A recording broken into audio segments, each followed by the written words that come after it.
Joining me now on the Knicks Film School Podcast, very excited to introduce first-time guest to talk about a team that I feel like we talk about on here a lot because misery loves company, and they, for the first time in a while, were as miserable as we were last year, even a little bit more miserable, actually, as hard as that was. We'll talk about that in a bit.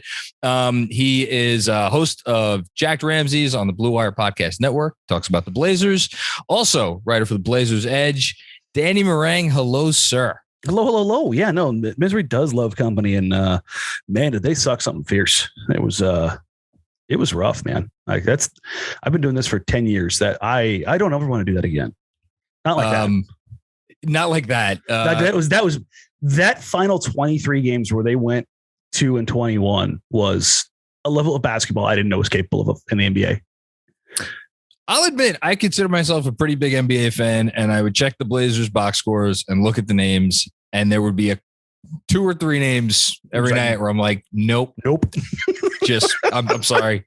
Apologies to whoever you are, sir. Listen, man, some guys got to live some NBA dreams. They lost more games by 30 or more this year than any team in NBA history. The roster and the team that they ran out this year, again, no shade on any of those guys, was the worst basketball team in the modern NBA. I mean, probably since like 1980, you could literally go back probably into the 60s and 70s. It was that bad. I was checking the net ratings because, again, I'm a sociopath and I help go to sleep, put myself asleep at night by thinking about like the Knicks second half net rating and like, they're still playing defense. The 14th lineup combination down the list. There's a little nugget there. We'll see what we can get out of that. Listen, man, it's all about the nuggets. The more nuggets, it's like they're like gold coins. And I would look at the Blazers net rating in the second half of the year after the All-Star break, and I'm like, this can't be a real number. No. This is fake. Minus 22.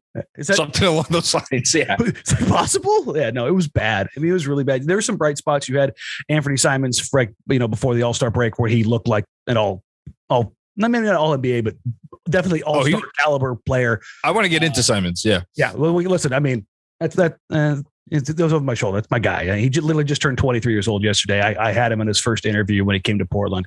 He was an 18-year-old kid who showed up with his parents and his agent. He looked like he weighed maybe $165. I mean, just the tiniest little dude. And then to see what he's doing today, it's been one of the most tremendous like growth spikes I've ever seen in season ever. It was that part of the season was really fun. I think there's a lot to be excited about from my outsider's vantage point for the Blazers. I want to get into how the season went, but before I even get there, before this year started, I always like to kind of get the full scope of a team's year when I talk to someone about them. What was your personal mindset going into this, coming off of the sweep last year, and like where was your head at? Like I am very much anti Neil Olshey. I have been for a very long time. He refused to trade CJ McCollum for 6 straight seasons. After LaMarcus Aldridge was very clear that he was going to leave and they got nothing for him, I was done with Neil. I wanted them to hard reset and build around Dame. Just literally trade everything, take it down, pre-process, type stuff. Sure. And, they came out and they won, 42 games. I did make a fair amount of money on that. The Vegas over is 27.5. I smashed that because I was like, listen, Damian Lillard led teams are going to be 40 wins, folks.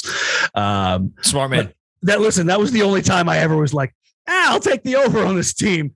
But let's be clear. They got their asses handed to them in a manner that I did not think possible in that Denver series.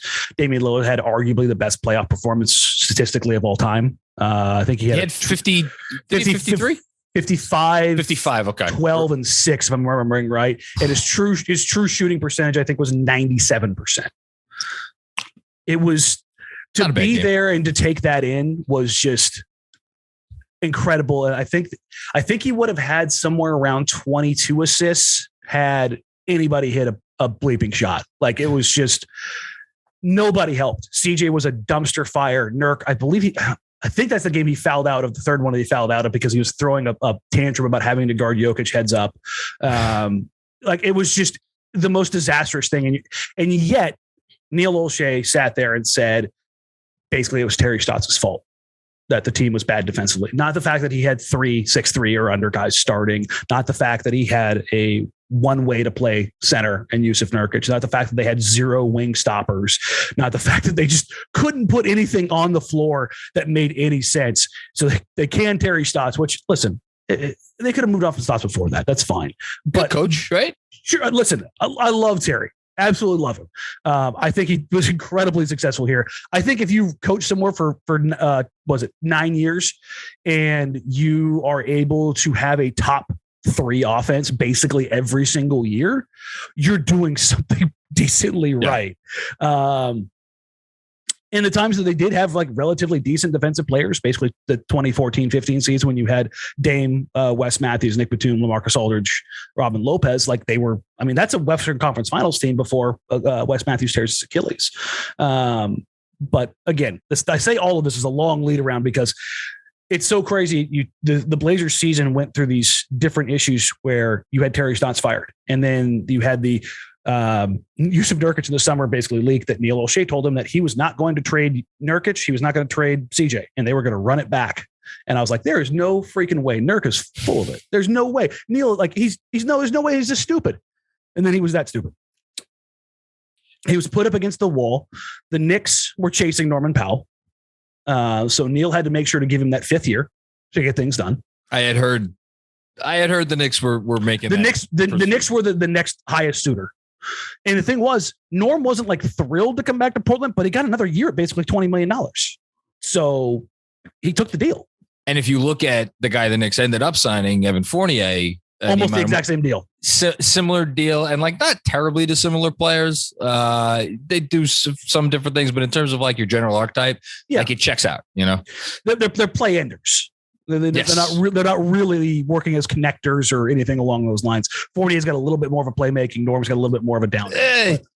When you watch him every day, that I'm just saying, we're like Norm's definitely a downhill guy. 100%. No, Norm's and if you look at like playmaking, like it just when you compare to Norm, it's not that Norm's like not capable of it. It's just not what he wants to do. It's just didn't he have the 50 spot without an assist? That was him, right? Back in not for Portland. Yeah, no, I think you're right in Toronto. Yeah, I know he's got like a 40-point game where he had like 2 assists. But yeah, maybe I'm saying 50 when it was 4. I know he had like, but he had a monster. He had a monster game where like it's not uncommon for him to have like 28-1. Like that's like a good night for Norm. Like that's just kind of what he is. But the Blazers. So you paid him. So he gets paid. The Blazers run it back. I had heard all offseason leading in. I'm like, the biggest signings the Blazers are going to make are Norm Powell as a restricted free agent, or excuse me, as a bird right free agent. And then they're going to have Cody Zeller and Tony Snell. And people are like, no, they're not going to get anything better than that. I go, watch. Boom. Zeller lands. Boom. Snell lands. Everyone's like, oh, you weren't kidding. I go, no, I wasn't. So finish. Yeah. I'll say the one move that I was actually behind was Larry Nance Jr. Oh, love Larry Nance Jr. But they just had nobody to stop anybody in front of him. And you couldn't really play him as a 4 next to Nurk because they kind of occupy the same space. While Larry can play up a little bit higher, Nurk plays a little bit lower, obviously. It just wasn't real simpatico. And like the high-low actions that you wanted to get from both of them as playmakers, they never really played off each other all that well. And it never really worked. It was a bad fit on top of the fact that you've got Bob Covington, who he had his worst start of his career here so bad that he got benched in the beginning. So all of this stuff happens. There's a power struggle. Like the Blazers tried to hire Spoelstra in the offseason. Everybody forgets that. I didn't even know that. Oh, they made a hard run. They made a hard run at Spoelstra. And Spo wanted, because Spo's from here. Spo went to the middle school here. Actually went to the same middle school. Went to high school here, Jesuit High School, and then played at University of Portland. His family's still out here. Like he's a Portland guy through and through. It's kind of crazy. You think about it. You got Ime and Spo out there and Danny Ainge, all Portland guys that are not a bad group. Yeah, not too bad. But they made this hard charge and they were going to give Spo player control. So he was going to be pretty. So he was going to be like Riley when Riley first got to the Heat. Basically. Minus the ownership. Yeah. Yes. And I think honestly that was the Heat basically said, okay, you'll get that here in Miami. I think it's how that whole deal kind of went eventually. Checks which out. Again, makes sense. From Godfather to Godfather. So again, this is a long lead up because this last calendar year basically started June 1st and just was a shit show. And as we got through all of this, it was more unstabilized. And then we had the Damian Lillard stuff where it was very much, which I want to, or is he going? Yeah. I want to talk about that. Yeah, let's briefly. I mean, it's old news, so we don't need to spend too much time on it, but I'm just curious, I guess. I don't want to say like, what were you hearing? But I know on our end, there was a thought that like he looked. It felt like if the deal, if he was, what we always were under the impression of was like, if he went into the office and he made the demand, the Knicks would do what it took to bring him to New York. That was how we took it. I would say this. Dame, after 10 years, has earned the right to ask around. You do not go to Los Angeles and take a dinner with LeBron James and Anthony Davis and say you're not looking around. And I think it was less about looking around and more about a power play of getting Neil Olshey the hell out of town.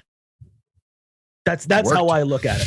Because, this went on for 3 months. So I heard that they were trying to get rid of him probably 3 weeks before it went public. Like it was one of those things. I'm like, I think they're going to try and get rid of him. I think they're trying to do something because the vibes around the team were so bad. They got absolutely shellacked on opening night against the Kings. I think they lost by 20 something. And I was like, Jesus, that was awful. Game 2 or game 3, they played this. It was, I think, game 3. They played the Suns, and the Suns had played 3 and 4 nights, and they beat the Suns. And it was like, oh no, it was a slow start. I go, the Suns just played like crap, guys. Like that's not that wasn't a good team that night. They had no interest in playing. I think they came from LA on a Friday night, I think is what it was. So put 2 and 2 together. And everyone's like, no, things are fine. And then they proceeded to just play awful. Dame was obviously very not Dame-esque. He couldn't move. And there was people saying, well, he's just adjusting to Chauncey's system. So you had all this stuff going. So now that's the other part of this I didn't even mention. They bring in Chauncey Billups, which all of the other stuff that went along with that. Yes. Portland was not thrilled as the political landscape of this city is shaped. And then, so again, just keep putting another piece of wood on the pile. And then it gets to December 4th, and Olshey's gone. And it was like, oh boy, now what? Because you've already invested in this season. You've already paid Norm. You've already committed to CJ McCollum. Like you've already done all these things. You've already traded for Larry Nance Jr. You've already moved in their pick. You've now moved 3 picks for Robert Covington and Larry Nance Jr.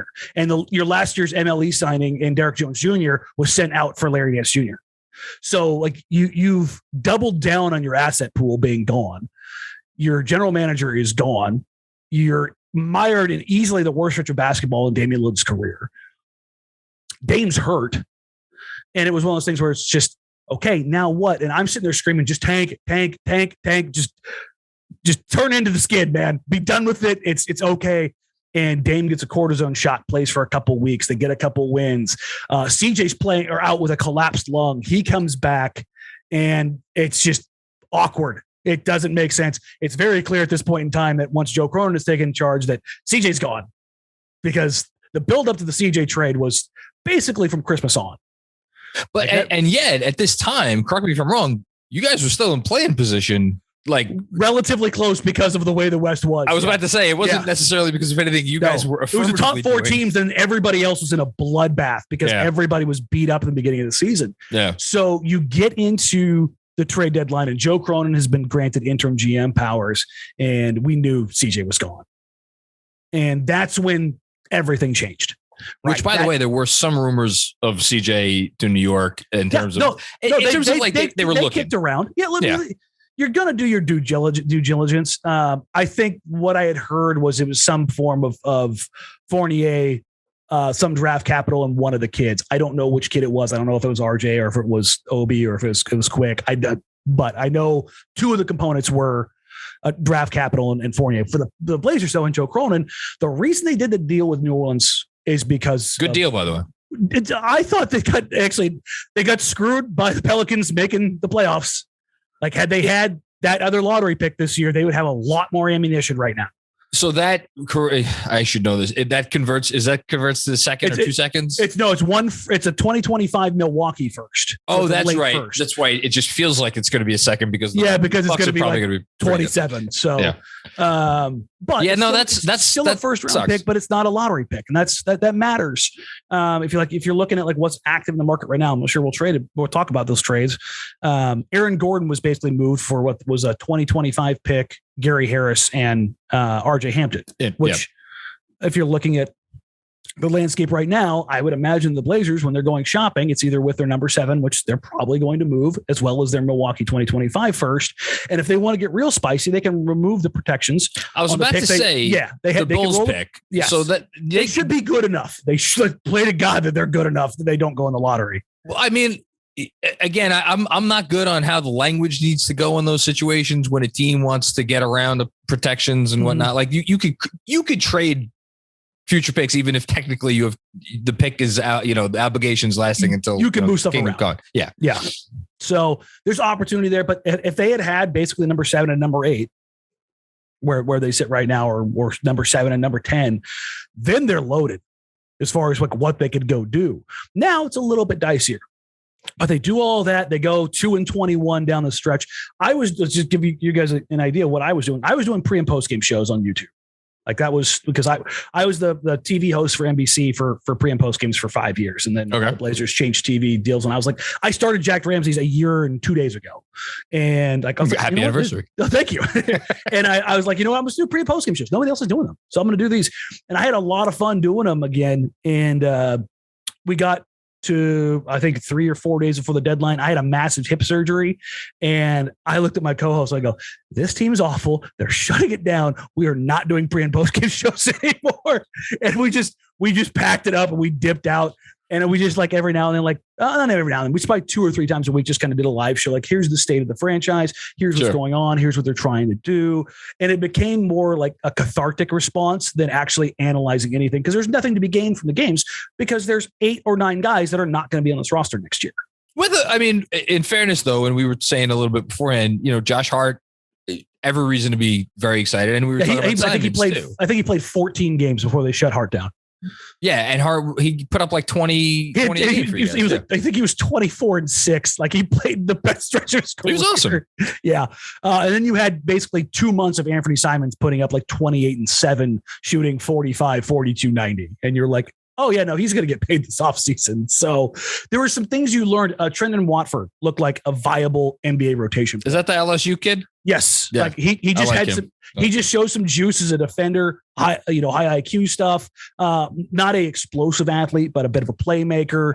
Had a little bit of a floater game, which is kind of weird for a 6'8" dude. But you saw Greg Brown III from Texas, another rookie. Like, he started knocking down threes, and you're like, well, that might be something like you look forward to, kind of like a Chris Boucher type, where you've got that much spring and length, knocking down threes and protecting the rim. But just the little things you could find. Hearing you talk about this reminds me so much of the season before what was supposed to be the summer of KD for us, where they won 17 games.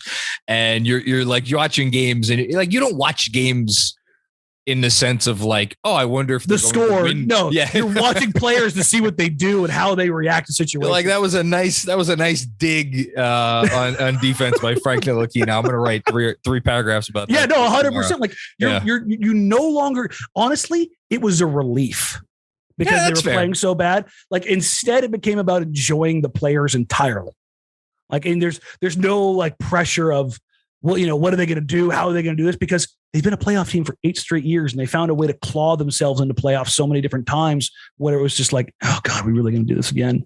And instead, this time they pulled the plug. They finally pulled the plug because they had new leadership and was like, this is the path, this is the way. And now, what are we, 14 days, 2 weeks from the NBA draft? We are we're recording this on a Thursday night. So yes, for 2 weeks exactly until the draft. I want to get to the offseason in a second. One more question I have to ask, because we have had many run-ins with lottery night over the years. What was your lottery night like? So we had the Watch Playback guys live show up, and we had probably like 300 or so people in there. Oh. And I genuinely, even though I knew the math said number 7 was the most likely single pick scenario, I think it was 26%. Yeah. There's a 40+% chance that they get a top 4 pick. It's not bad. That's a decent number, right? It's a goodly number. I'm almost always the most pessimistic guy, but I was like, you know what, man? They got their ass kicked this year. Like, they deserve a little bit of love. I think they're going to land 4. I don't think they're going to get top 3. I obviously don't think they're going to get top 1, but I think they're going to get 4. And then I got crushed, and I should know better. And me and my co-host, I think our reaction was just a long beep, just beep, beep, beep, beep, beep. And it sucked because we'd already gotten our ass kicked by the Pelicans making the playoffs. So you thought maybe you can restore some of the lost value by getting a kick-ass pick. Like, you could have that much more ammo in this draft. Because I think 4 is going to be the spot where you're going to see movement. Like 4 and 5 are going to fly, I think. I had on someone who covers the Kings. I think it was last week or the week before. I forget. Time all runs together, especially in the offseason. Yeah, no, especially the season. And like, obviously we're in 11, and we'll talk about draft chicanery in a bit. But like, man, he has the same attitude as you, which is that they're going to trade the pick. It's just a matter of what they get for the pick. I find it fascinating because, to me, and I don't know if you have looked into like Jaden Ivey. Like, Ivey's like, he's my wet dream over here, and it's not going to happen. I know that, but it can't stop me. No, I mean, it's exactly the kind of player you guys need, in my opinion. So. And there's just enough uncertainty about him and about some key components in his game that it's like, there's a reason he's going to fall to 4, and there's a reason that the pick is going to be available, probably, if depending. Let's not forget. I mean, Donovan Mitchell was not a top 10 pick. Like, that draft was obviously a lot better in 2017, but you look at like guys who I know everyone wants to give him the Westbrook, John Morant stuff. I don't look at him like that. Even if as athletic as he is, I look at him more like Mitchell. I think that's a fair comment in terms of what they can do. I mean, obviously, Ivey's a special athlete. Yeah, he has more than Mitchell in that respect. But otherwise, like, their games are very similar. I completely agree. I actually wrote something very similar to that last week in terms of like, if you're looking for a reason to believe that Ivey could turn into a All NBA-ish caliber guy who can run pick and roll. Look no further than Donovan Mitchell. Unfortunately, Ivey's not going to be falling to 13th in this draft. Probably not. But I digress. So last thing before I want to get to the draft first, and we'll talk about some other stuff.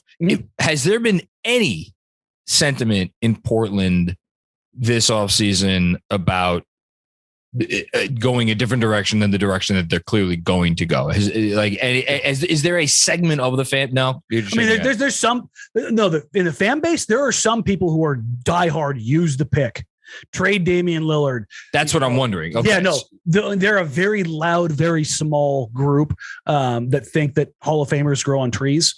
And listen, I am not immune to the idea of like playing spreadsheet basketball.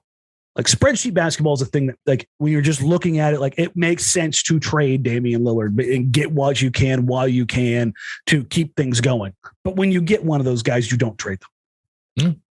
And for me personally, I would like to see a Portland Trailblazer, maybe the greatest of all time, not leave under bad circumstances, because every single one of their franchise's pillars is left in a crappy situation.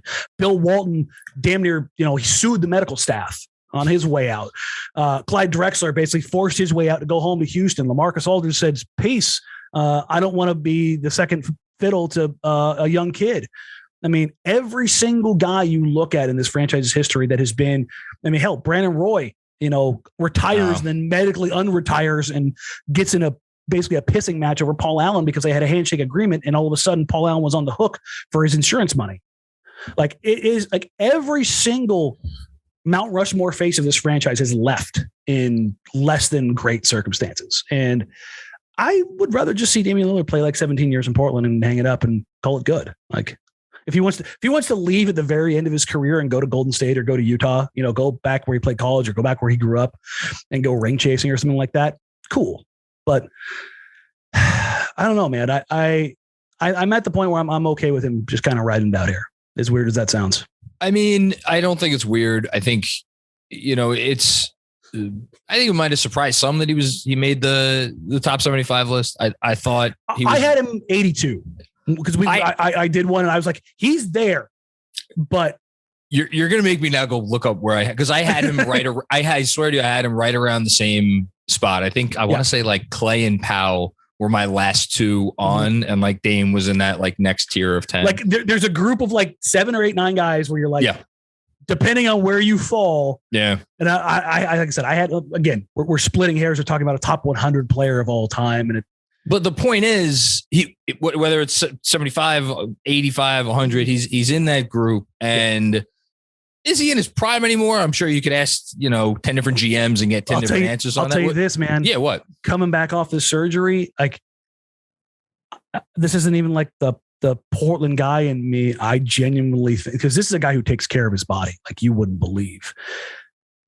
Talking to people around him, he is chomping at the bit to go out there and show everybody what he can do. Like I think post-surgery, he's going to be exactly the guy you think he is. And he's that's be a 30-7 guy who absolutely annihilates teams on a nightly basis.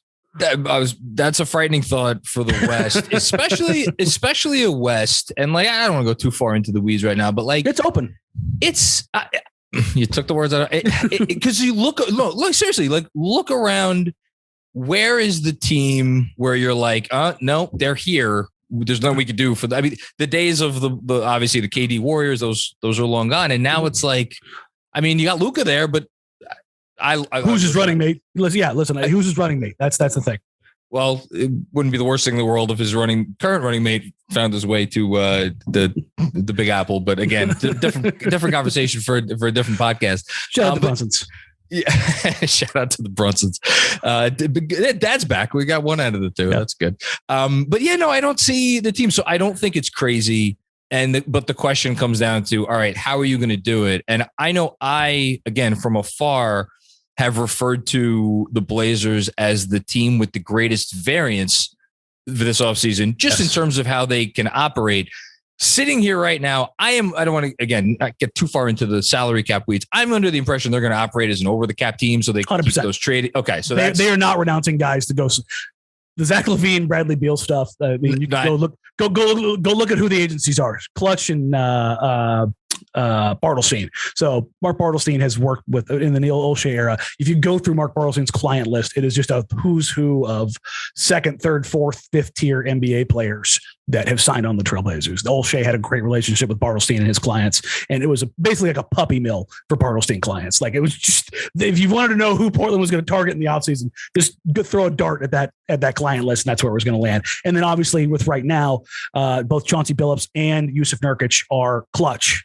And I've been told that Joe Cronin's contract, while he was not signed to Clutch, was helped negotiated by Clutch. Oh, interesting. Okay. And let's go down that list and remind me again, who is OG Anunoby represented by?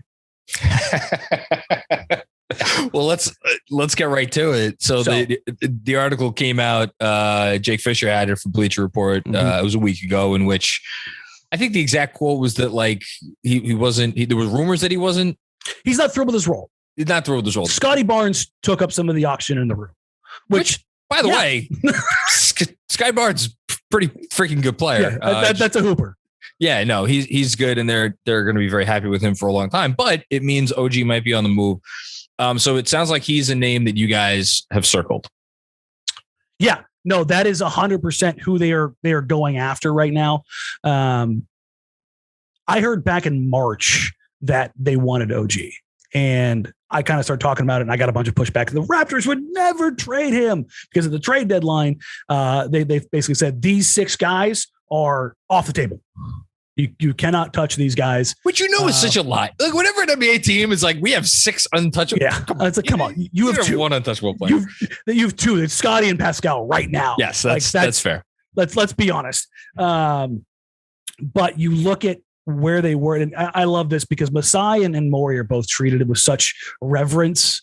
Like they'll never lose a trade. And it's like, well, I mean, just so for the Raptor fans that are out there, Masai could have had Precious and Tyler Herro for Kyle Lowry, and they screwed that one up. So that's a fun one. And then they also had another opportunity where they could have gotten even more assets from Philadelphia because they haggled over Matisse Thybulle.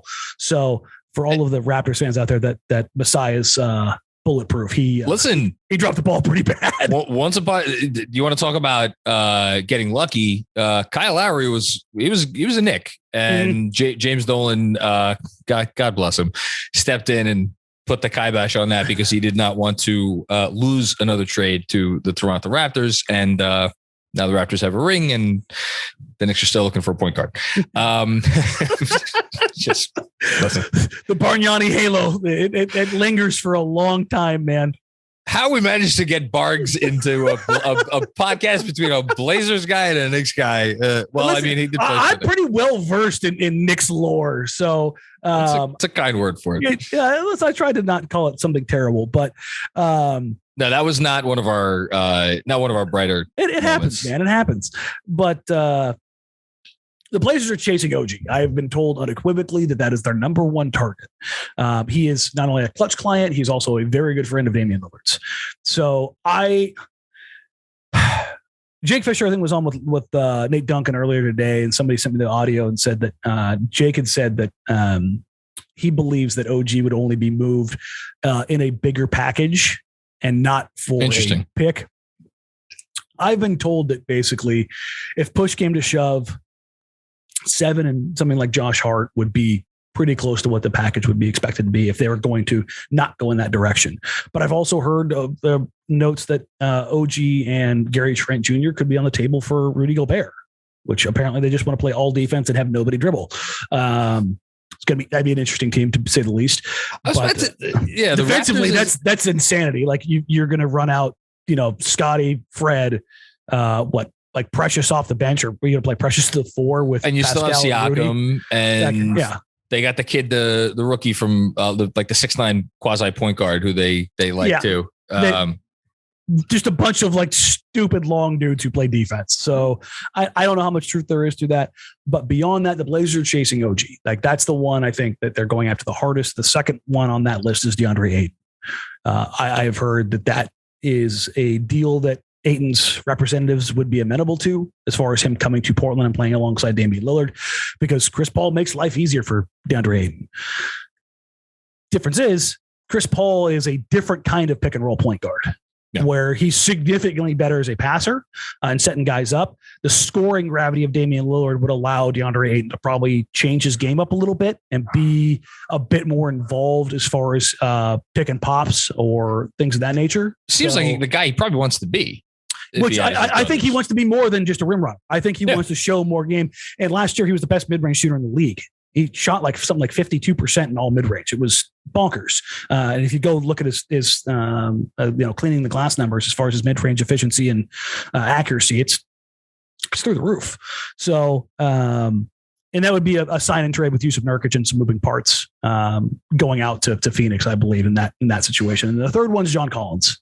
John Collins is a guy I've heard that once out of Atlanta, they're amenable to get him out of there. That they very much look like the Blazers did in 2018, where they come off that Western Conference Finals where they got shellacked, but they're like, oh, let's double down on this team. We're just going to pay everybody. And they had already given CJ McCollum his extension a year early, so they overpaid CJ, and they decided we're going to overpay everybody. Well, it turns out that was probably fool's gold, and I think it's very much the same with the Hawks and Trae Young. So we don't have to go through the teams that they beat on the way to the Eastern Conference Finals. I barely remember who. Yeah, no, it's how it goes, but their books are bad. Like they have too much money committed and they don't really have any way they can go. And Travis Schlenk is like, before we get backed into a corner where we have to get rid of a bunch of assets to move off of contracts, even if their players are decent, like Norman Powell, CJ McCollum, Robert Covington, the Larry Nance Jr. players, the Blazers basically dropped. They're not bad players, but in order to get rid of those guys and not bring back money, they had to take back less assets because the Blazers got a $20 million trade exception that they're hoping to use for OG Anunoby. They got draft capital back. They got off of 4 more years of paying Norman Powell. Like they didn't get back what Neil Olshey gave up, but Neil Olshey basically took a roster over 10 years and stripped it down for parts. So there was really nothing to work with.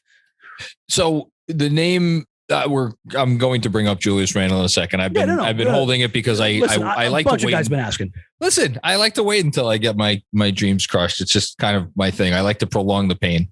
The name that you haven't brought up is Jeremy Grant, who is the name that has been connected with you guys for a while. And I think like there are a lot of people out there who just kind of assume that that's the guy who will fit into the trade exception, who I think that would need to be done in this league year. Because his extension that he would sign would be more. Yes. So. That not a guy you think they're going to go after? I still think he's there, but I think he's option 4. Okay. Because I think that they're looking at, again, they're looking at guys. If you look at OG, he's 24, about to be 25. DeAndre Ayton's 23. John Collins is 24.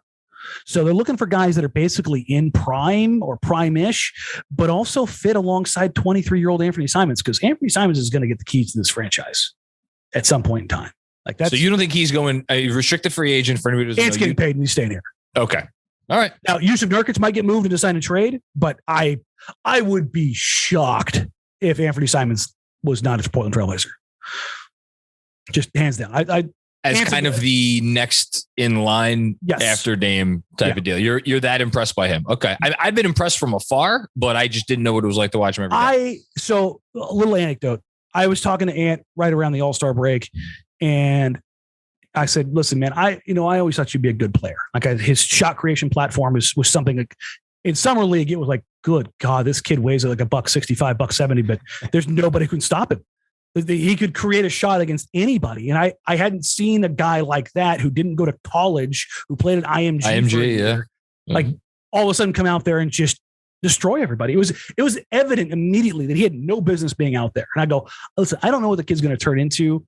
I don't know if he's going to be anything more than a 6-man, which again, like anything more, like most guys aren't 6-man. Like that's a good NBA career. And then he had this, 35 game burst where he looked like he could be transcendent as a scorer in the NBA. And from that period alone, he was the most efficient and effective pick and roll scorer in the entire NBA. He had a 1.14 point per possession rate from second spectrum.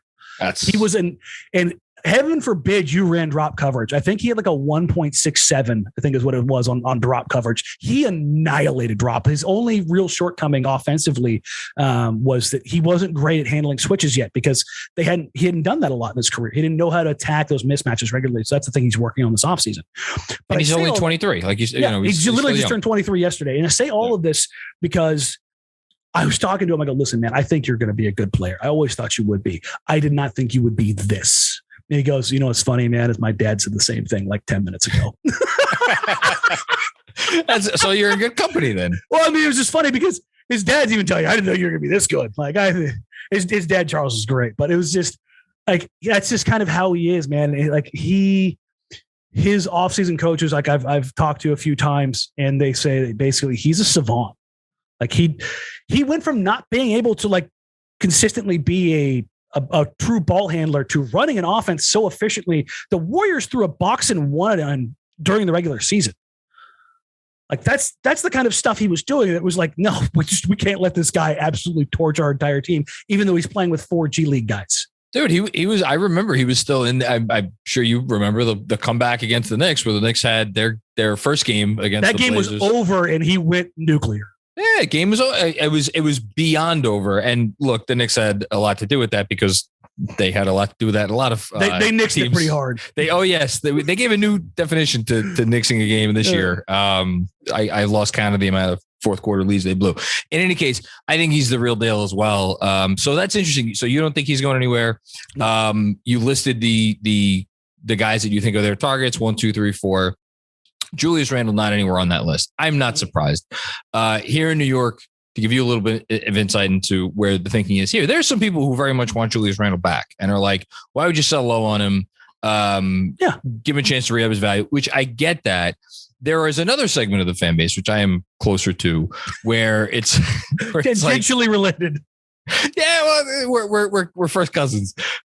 Where I am just very fearful of his overall aura right now in the franchise, because things got pretty ugly here last year at times, and I'm not even talking about like the thumbs down nonsense that he. No, the behind the scenes stuff. I've been told some of it, so it's not great. And it completely flipped the switch because the year before it was significantly better. He had the keys to the city. Yeah. When I tell you he had the keys to the city, I'm not even exaggerating. Everybody loved him universally, and then it all flipped.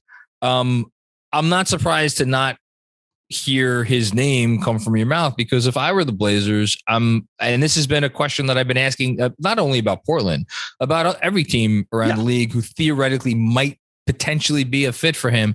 Like, you'd have to be a little desperate to take the risk. And it sounds like Portland is going to have some other options. So they're not going to be that desperate. They're desperate in the sense of like, they're trying to step up and take big swings. Like that is where they're at. They are hoping to step up. Like that was the hallmark of the Neil Olshey era, was that they failed to take swings. There were opportunities to trade for Paul George. There were opportunities to trade for Jimmy Butler. Like there were opportunities to trade for big time players that Neil Olshey failed to execute because he would not move on from CJ McCollum, because it was his, like, this is full on Gollum, my precious type stuff. He would not let go. Like it was, I had talked to other executives all were like, he won't trade him. There's no way he will trade him. There's not a world that exists where he will trade CJ McCollum. And it was very frustrating. But as it pertains to Julius Randle, I like Randle as a player. I do. I think he does some things that are good in the sense of working as a playmaking hub. Obviously, the shooting was way down this year. But I think that, especially if you're talking about like the best version of him like last year, around the right team, he makes sense. Alongside Damian Lillard and Yusuf Nurkic, no. That's too much. It's a question of, that's why you mentioned the shooting, and it's like, I think there's always been a certain question about like, well, what is Julius Randle if the shot never comes around? And it worked in, LA in stretches and in New Orleans in a stretch, because he played with fives that could space the floor, and he was the five a lot on those teams. And it worked for that reason. Didn't really work his first year here. And then the second year here, he started hitting shots. I think the other question that a lot of people, including me, have asked over the years, which is like, well, what would he look like alongside a true number one?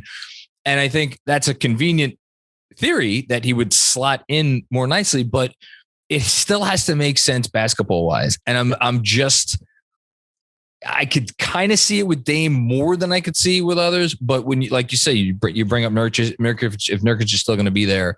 They both operate in the same space, and Nurk needs a ton of space. I mean, he's 7 foot, 300 pounds. Like Nurk's one of the probably the five big, like if you talk about like the five biggest guys in the NBA, he's on that list, and he just needs a ton of space to operate.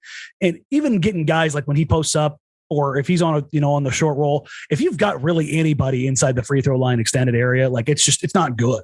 It's just having guys even running the dunker spot, unless you're looking for a lob from him, like it just clogs stuff up too much. And they basically need to go 4 out with him to make things work. We saw that when they tried to run Larry Nance Jr. and Nurk at the same time. It was like, this is awkward. Like it just, if Randle had like a viable, like 35% 3-point shot, not even like high usage rate, but just enough to like open up a little bit, you could maybe see that kind of working. But between those two, but as far as like if Nurk wasn't there, if they had a stretch 5, I could see a pick and roll combination with Randle and Dame.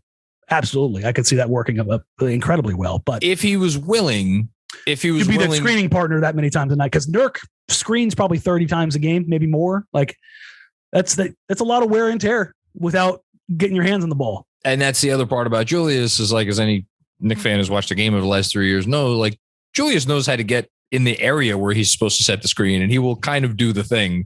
But in terms of in terms of really making the effort to make that function, and then you get into stuff like what he would have to do off ball. So my dreams have been killed, unfortunately. I am still curious. I'm probably higher on Randle overall as a talent than other people. You probably he's talented. I like him as a player. The fit is just too wonky in Portland. And here's the issue.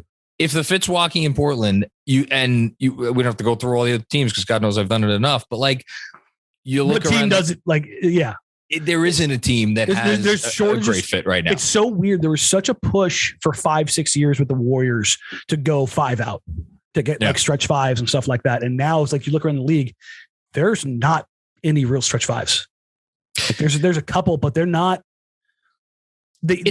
It was almost kind of a joke how quickly it went away.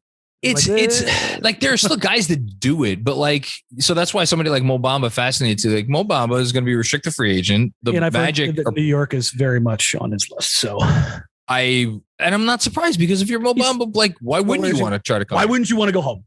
Yeah. I think he's from Harlem. But like, he's a rim protecting, I mean, his percentages. Listen, you don't need to tell me. Like, if the Blazers have the full MLE, I want them to throw it at Mo Bamba. I had Mo Bamba at Hoop Summit in 2018. He blocked Michael Porter Jr. at the rim on a dunk, and then got out to the 3-point line and swatted Gary Trent Jr.'s three. And I went, holy shit. Yeah. And then he can hit it. And then he can hit it three at the other end. There's just not a lot of guys who have his particular set of skills. And yet it hasn't really, I mean, granted, how you judge anything in this Orlando this last year, he finally figured stuff out. If the Knicks actually get that version of Mo Bamba who gave a damn, he got rid of the people around him. I hate asking that question. No, he had people around him. He did. Well, no, I mean, I just like the fact that you have to ask the question, does he give a damn now? He didn't. He didn't. I mean, I hate saying that about guys, but the more I'm around the league, the more you know about guys. And I think it would kill most fans to know how many players don't. There are not that many guys who look at this as more than a job. The guys that are in the top 15 in the league are there not only because they're talented beyond belief, it is because they care. Jimmy Butler is not the most talented player in the league. Yeah, the first name that should come to anybody's mind. Yeah, not even close. He cares more than basically anybody. And that's what Dame's a 6'1" guard. Like, you don't get to where he is. Whoever stayed, man. Yeah, like, you don't get there without giving a damn. And then you look at a guy like Mo Bamba, who, I mean, 7 foot tall, 7'6" wingspan, out of this world athleticism, moves. Guys that big don't move that fluid. And he's like a freaking deer. And you just see him cover ground and you're like, why are you not doing more? Like what is breaking down here in the first couple of years in Orlando? But again, Orlando is where players go to die. So, well, he's a guy that I wouldn't mind them taking a chance on for the reasons we just talked about. I am, before we close up shop, I am curious because you guys do have, so you mentioned the big trade exception. I think you also have like a trade exception for 10 or 11 or something. There's a small, so there's the 20, basically call it 21 million. Yeah. And 21. There's another one. I think it's 6.84. Like I think it goes up to about 7.5. Okay. And I don't know how likely they are to use that one, but that is a way to facilitate another deal by like a three-way deal comes up. I've heard the Suns, on top of DeAndre Ayton, may look to move Cam Johnson because they're trying to save some money. If they moved Cam Johnson, man, just take the team away from. So Sarver. I mean, I want Sarver to continue having the team, so he works for the senior team for the rest of the NBA. Because it's like it's so funny. They're splitting hairs over paying DeAndre, which it's funny to me because value wise, somebody's going to give him max in the league. Like, yes, there's zero question he will get. He will be paid the maximum amount of money he can be paid next year. And it's like you have a center who can't be played off the floor in the NBA Finals. Isn't that everyone's goal? Yeah, apparently not. Not if you're. I understand like not wanting to pay a center that money, but also at the same time, like you have one that justifies it. Like it's the Sarver stuff is it's hilarious, but it's unfortunate for Suns fans. You guys are familiar with ownership. Yeah, you know what? Actually, I have to say, I should knock on some wood. Dolan over the last few years has been really, honestly, ever since he butted into the Melo trade talks, and there are some people that really don't even mind because they ended up with Melo, and Melo was damn good. But he's been okay. He hasn't been terrible. I still wonder if Portland is a team that maybe might be interested in another one of the pieces that the Knicks have, like a Derrick Rose, like an Alec Burks, guys who are like good NBA players, could help a team that's trying to win. The salary stuff makes it a little tricky because you guys got Bledsoe.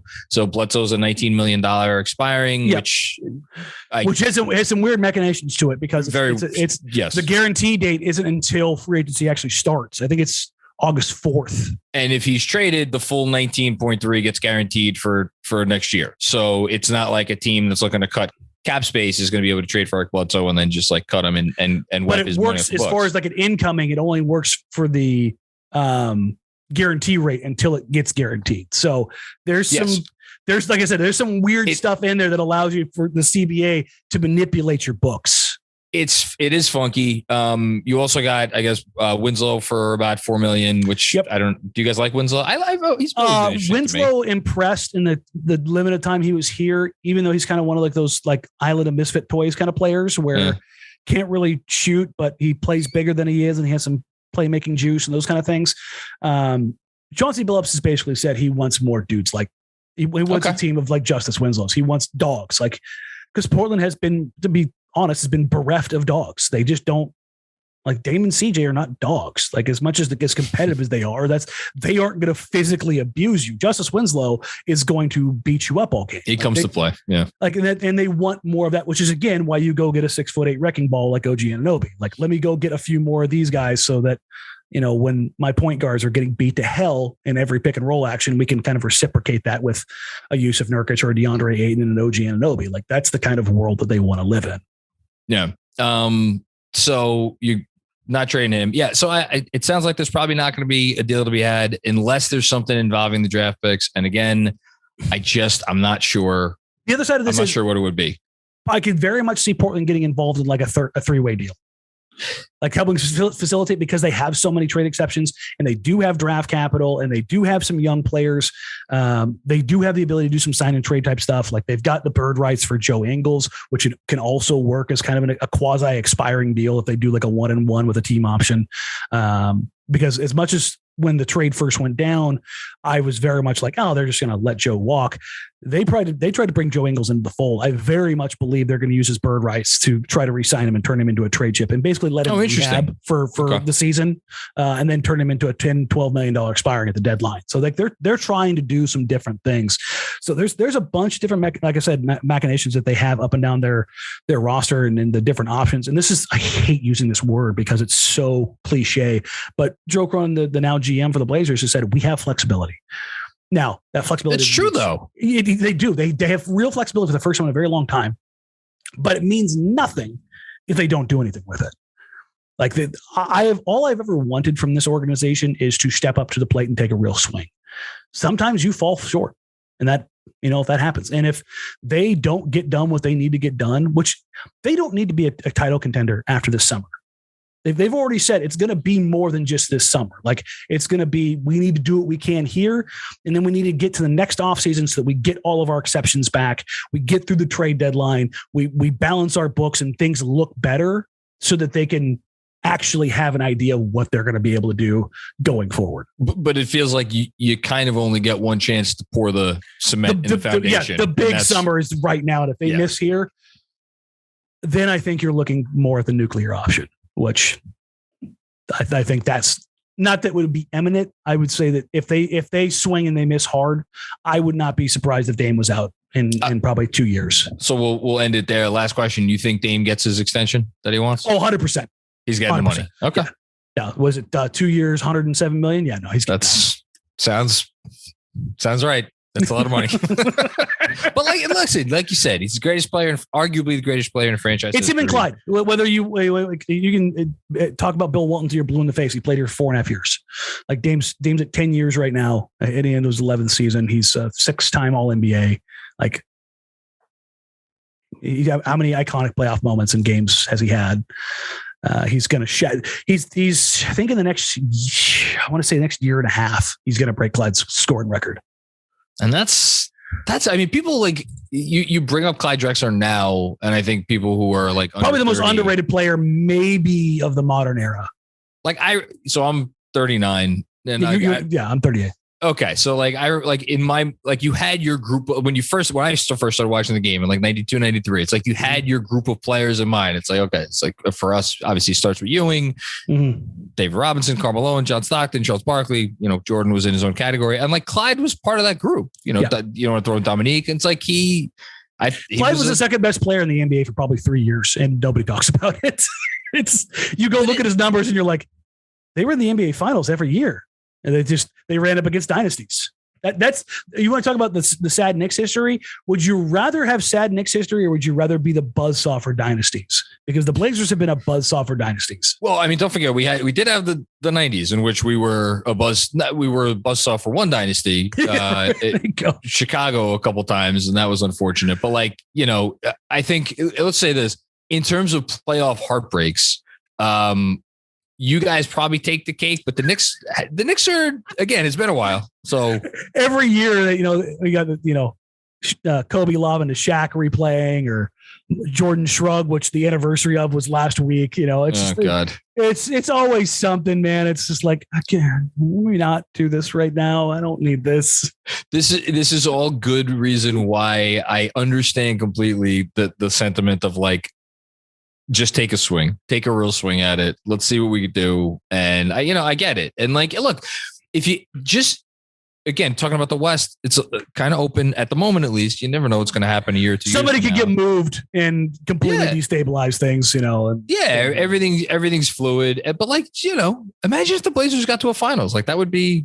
I mean, let's put this out on paper. Let's say the Portland Trail Blazers sign or trade for OG Anunoby and do a sign and trade with DeAndre Ayton, and your lineup next year is Dame, Ant, use, you know, whether it's a TPMLE and they get like a Jalen Smith, and you've got OG Anunoby, James Smith, and DeAndre Ayton. Is that a title winning team? No. Is that probably a top 5 team in the West? Yeah. And you've got some and everybody keeps haggling over like, I don't want to pay DeAndre Ayton. I don't want to pay DeAndre Ayton.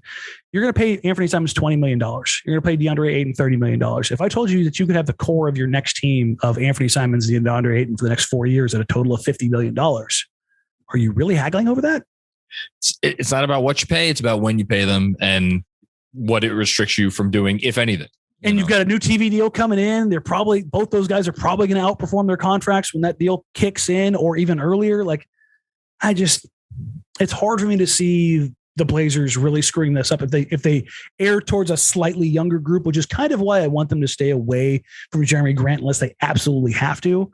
If it comes down to Grant or nothing at the back end, I think I'm leaning more towards Grant just because it's a viable asset. And you have arrived at my like last bastion of like the ounce of hope. It is because to me, if you're the Blazers and you're like, all right, we have to give up a real something for Jeremy Grant. I don't think it'll be number 7 though.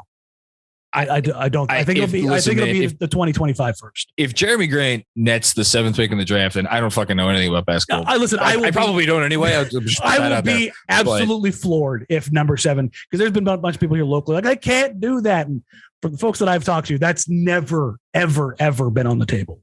So that would OG is I think is kind of like the dividing line for what I was looking at some film on him today. I think I like the fit with Dame. I do. He's like the perfect garbage man, like number 3, like 2B type of player on like a good team. Like I like him in that role. If he's willing to accept that role, he'll get his on ball reps. You know, I'm sure Dame is an equal opportunity guy if you show that you're capable. That's the problem, is that like their forward pairings have been like, you know, Anthony Tolliver and Al-Farouq Aminu and Mo Harkless, and you're just like, we did the brief Mo Harkless dance here in New York. That was fun. Listen, man, Mo loves getting checks. He's still got a check next year for Sacramento. That's what I'm saying. Like Mo is just bag king. Yeah, bag king. Love him for that. But yeah, I'll say that. Listen, he came here it was the Marcus Morris deal. He was the returning salary.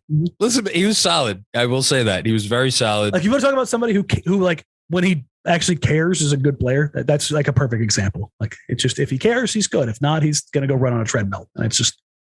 But yeah, no, it was him and Aminu for like, what was it, 2-3 years there as your 3. Yeah. And it was just like, can you get anything else, please? Yeah.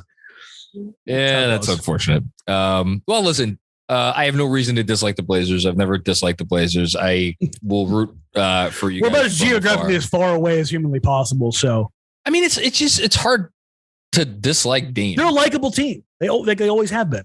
Yeah. I like Simons, and I think he's gonna be good. But yeah, no, it'd be cool. It'd be cool to see Dame get kind of have one more. I want to see him. my big thing is like, if he doesn't want a ring, he doesn't want a ring. I'm not like, I am a person who very much believes that if you're not building towards a title, you should be tearing down from one. Like there's that middling area that Neil Olshey kept the franchise in was enough to make me want to kill somebody. It was just miserable for me. I hate that kind of basketball. I just want to see Damian Lillard get a real opportunity.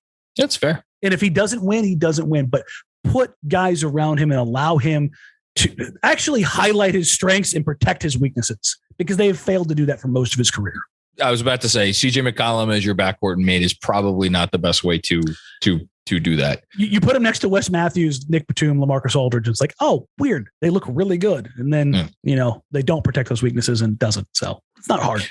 Well, like I said, you guys are as fascinating a team as there is in the offseason. Before I let you go, because this has been awesome, and I guarantee you a lot of people are going to want to track you through the offseason, because it sounds like you're hearing a lot of stuff, and people might want to. Portland's busy, man. This is the other thing. Neil Olshey ran the Iron Curtain. Like he communicated to one person locally, and that was it. Otherwise, it was all to Adrian Wojnarowski. With the new group, it's not like I have I'm talking to Joe Cronin, regularly, but I am getting significantly more intel, and it's not like it's the bazaar out there, but yeah, there's things, because there's so much going on, and that the Blazers, I think, are openly tracking and tracing. They're just going to be tagged in everything. Like, you could argue that. I'm trying to think of a team that is at, I mean, I guess Sacramento, because they have the 4th pick and they want to move it. They're up there too. I don't know of another team where it's like the offseason kind of not. It kind of routes. It does. It routes through them. That's the way to say it. It routes through Portland. Yeah. What they do will shift. Like if Ayton gets worked in a sign and trade, or if Anunoby goes like this, I think the biggest blocks that will be moved are, if they happen, are DeAndre Ayton, Rudy Gobert, John Collins, and OG Anunoby. And the Blazers are tagged to all of them but one. So like, I think that's why it looks so crazy for them right now. And the Ayton thing, Ayton and Gobert, it's interesting. The two of the three or two of the four names you just mentioned are centers in a league where centers are just becoming just very less valuable. Yeah. Yeah. But the Mitchell Robinson, I'm not going to call it the Mitchell Robinson sweepstakes, because that is not a thing. But the Mitch Rob MLE. Let's say what happens with Mitchell, where Mitchell Robinson decides to play basketball next year will be a later domino that is not going to fall. Probably, you never know, but probably I would imagine that's like day 3, day 4 of free agency. Yeah. And I don't think the Knicks are sweating it either, but that's, again, neither here nor there. Tell the folks at home where they can find you and your stuff, please. Yeah, no, you can find me on social media at Danny Marang, DANNYMARANG. And it's the same for on YouTube, where we do the live show. My co-host Brandon Sprague. We typically do them Sundays and Thursdays, but obviously I'm here for this Thursday, and I wanted to take a little break because I've done like 5 shows already this week. And I was like, you know what? We have no breaking news today. The only thing the Blazers did was they had AJ Griffin work out. So, yeah, you can find me pretty much everywhere, just at Danny Marang. Awesome stuff. I will certainly be following and keeping an ear to the ground. And yeah, we'll stay in touch. And thanks again so much for coming on, my man. Hey, anytime, man. Hit me up anytime.